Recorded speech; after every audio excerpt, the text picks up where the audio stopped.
Welcome to the Her Sweet Spot Experience, dishing out tips and tricks on mindset, money, marketing, and media for your life and business, and where we talk to women about how they found their sweet spot.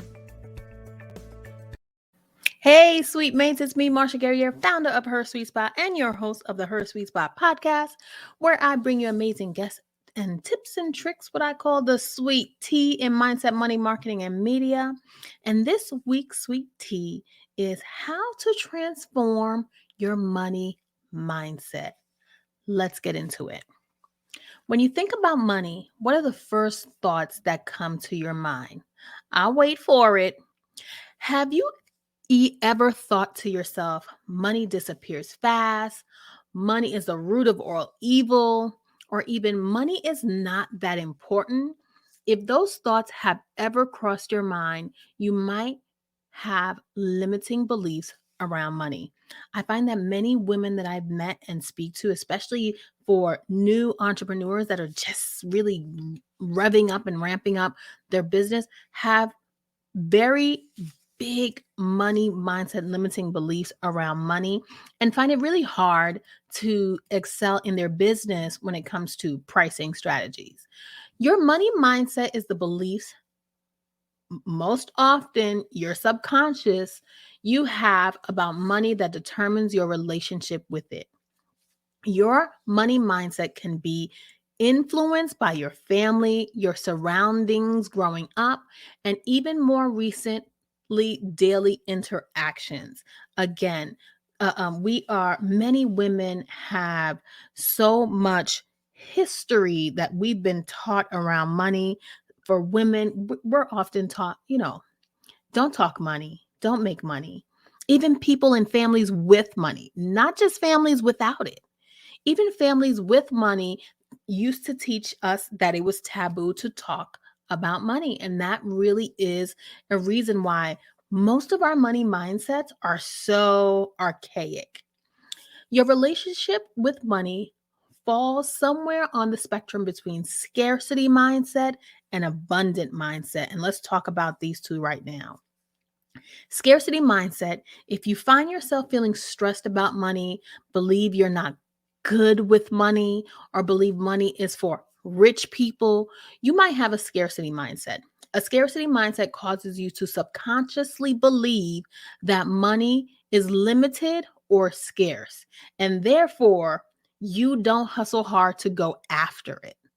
It stops you in your tracks, and you don't even know why you are unable to unapologetically ask for a higher salary, ask for more income, or charge the fees that you believe more successful people, in whatever that means to you, are charging.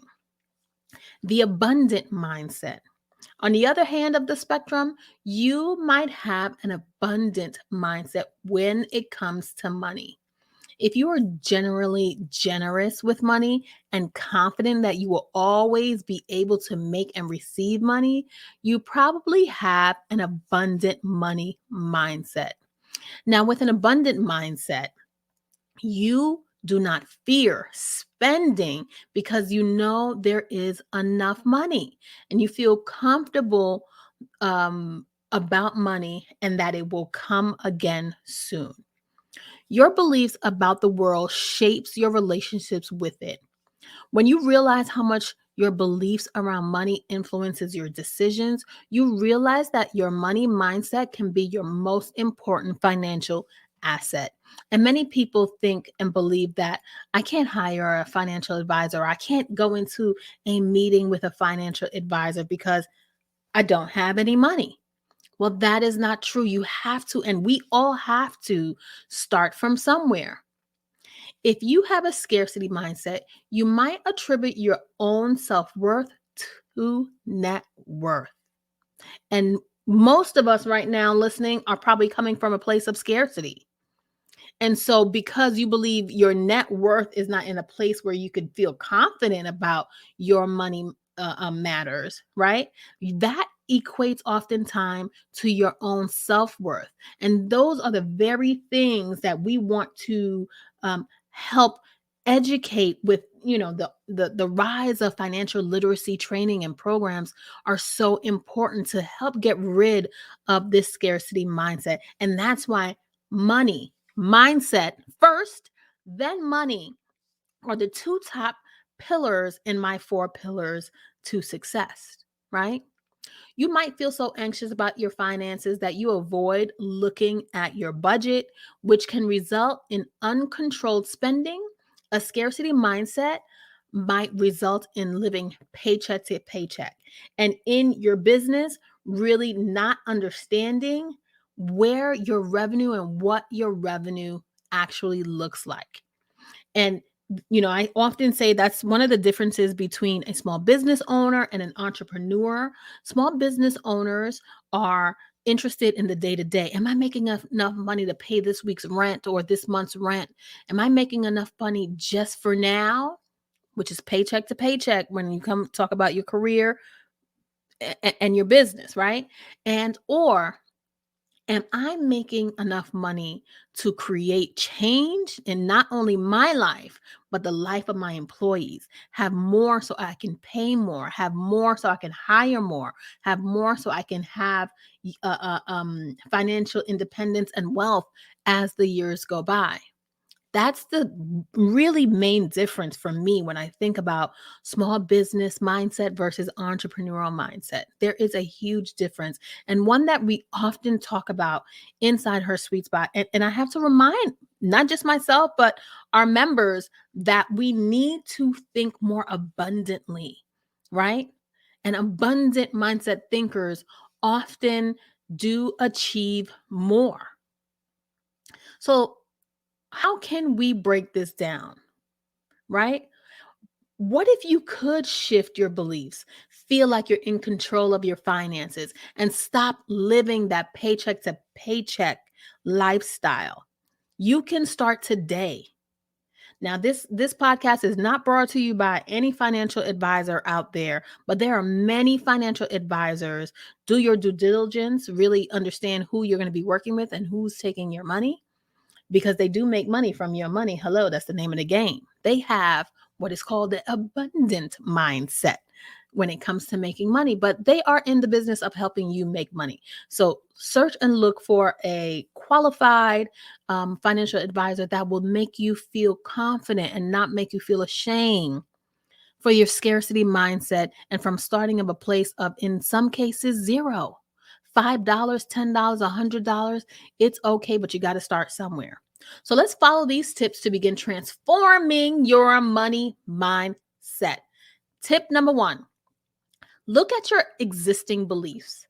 Sometimes our beliefs around money follow us our entire lives, and we just don't put 2 and 2 together. Starting with the awareness can help you see how different things influence your behavior with money. Here's some questions to think about when you want to really re-examine and reflect your beliefs and your behavior. How do you feel about money right now? Write that down. How was money handled at home growing up?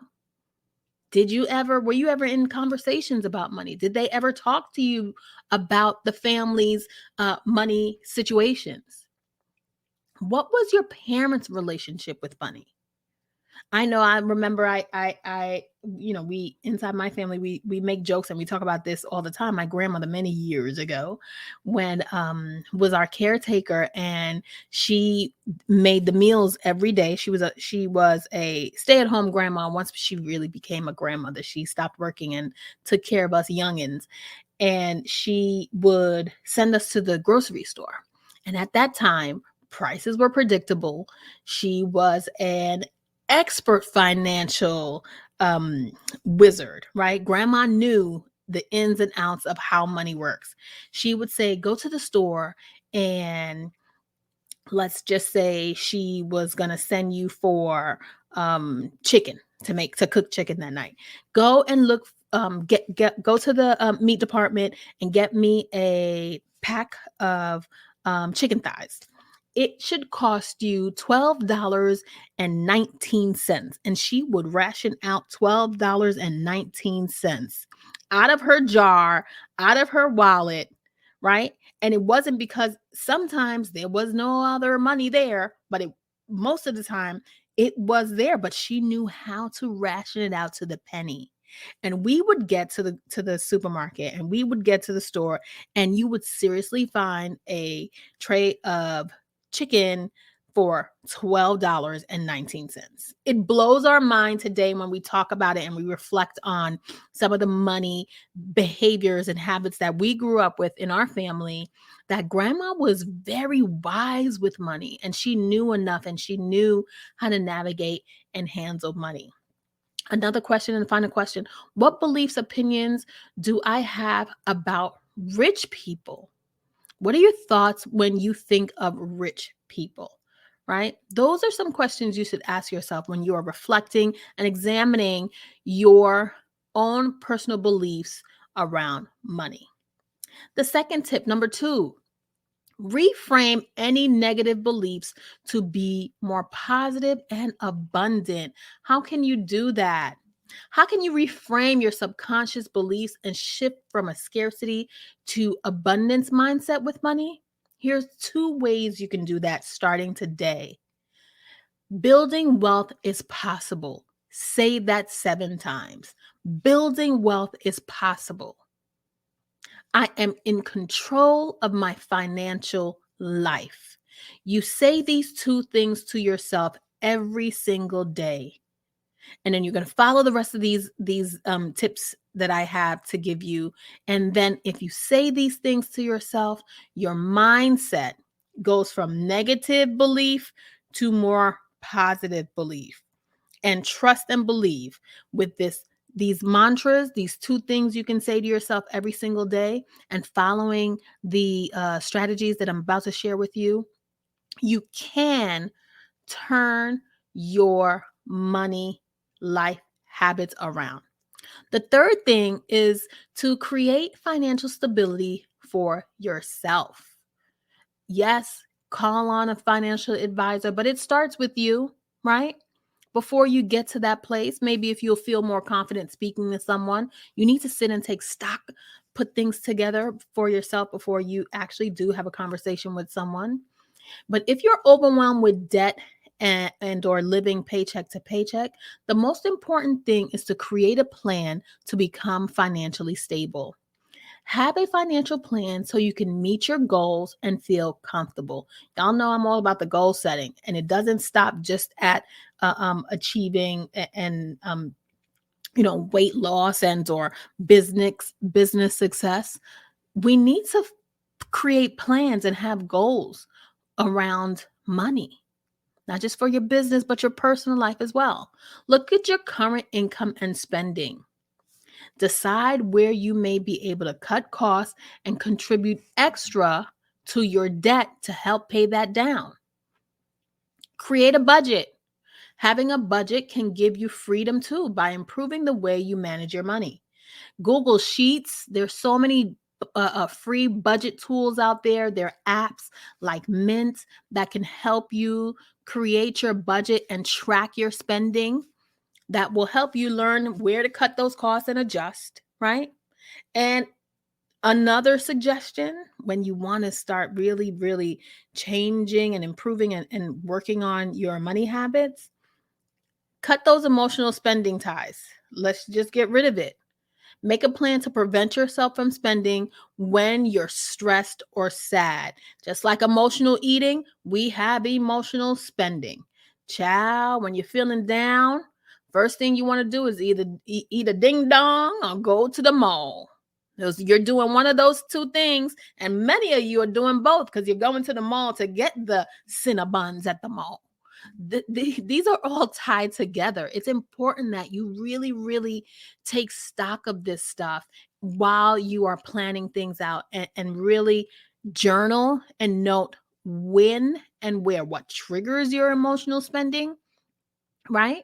And what you're doing and how to stop it. The fourth thing I would advise you is to stay in your lane. Hello. Let go of any resentment because others have a lot of money. I tell you, I cut off friends that feel I don't have a lot of money, but I have an abundant mindset. So I am a giver. I know that once I give, I receive. That is why I am the founder of Her Sweet Spot and the originator of the Her Rise microgrants, and why we give those microgrants, because I know that in the act of giving, I then will receive, right? Learn how to find happiness in the present with what you have. I can't tell you, when I see people around me that are resentful of other people that have and can do, and don't do anything to change their circumstance so they can have and can do, that's a red flag run. Red flag run. Yep, red flag run. The fifth thing I would say is to adopt a gratitude mindset. That goes hand in hand with stay in your lane and remove those resentments, right? Study after study shows that grateful people are more likely to take care of themselves and make healthier choices. So here's some things you can do. Celebrate every time money comes into your life. Child, I found a cord on the floor. Celebrate. Look at God. I found, you'll find $1 in your pant or your jacket when you go sending it to the laundry or something. Oh, celebrate. Right? When you get a bonus at work, when you get an unexpected client that asks you to work with them, celebrate. That's money, right? Celebrate every time money comes into your life. Do a gratitude practice at least once per day. If you save $5 on a purchase somewhere, and a necessary purchase, hopefully, celebrate that. Be grateful for the 20% discount that the cashier would give you just because she wants to be nice that day, right? Have gratitude in your daily activities when it comes to money. Acknowledge the things in your life you have, like shelter, water, and even the internet, child, because some of y'all sitting out here with some low-speed internet, and you're ruining you're trying to be great out here on the internet streams, and we got to be grateful for this stuff, because guess what? Those things don't come for free. And it is with gratitude that we are able to provide these things for ourselves, right? And when you can, there are people that cannot provide for themselves. Give back. Ensure that you are helping those that can't provide these basic things. And it's sad to say that the internet has become a somewhat basic necessity. It's like, hello, drop the mic on that. Think about it. The internet is a basic necessity. I think the pandemic has proved that, for all of us having to be working from home and our children schooling from home. Even though, we know that the most low-income neighborhoods have the most difficulty through the pandemic having the kids homeschool and be quarantined because of the lack of internet. And now we know, isn't it amazing how internet has become somewhat of a basic need, right? So give back to those. That's my little, like, whoo, on a soapbox. So how are your money beliefs sabotaging you? I want you to remember that money mindset has nothing to do with the amount of money you earn or you have. Because I know a lot of high six-figure income earners that have very poor money mindset, and trust and believe money flies out of their hands really super easy. Money isn't evil. You can take control of your financial life. And trust me, honey, you deserve wealth and happiness. Y'all, that's all the sweet tea I have for you today. If you're in need of more strategies to advance in your career or your business, well, you're in the right place. If you can't hire a personal coach to work one-on-one with you at high cost, joining a community of like-minded individuals pushing you towards your goals is another way to get the support you need. The Her Sweet Spot Sweet Masters membership will do just that for you. Go to hersweetspot.com and learn more about how to join. I wish you so much success on your financial journey this year. I thank and love you guys for listening. You know how I like to end each broadcast. When we empower each other, we all rise. Bye-bye for now. Thanks for joining us this week on the Her Sweet Spot Experience. Make sure to visit our website, www.hersweetspot.com. That's her, SuiteTea, spot.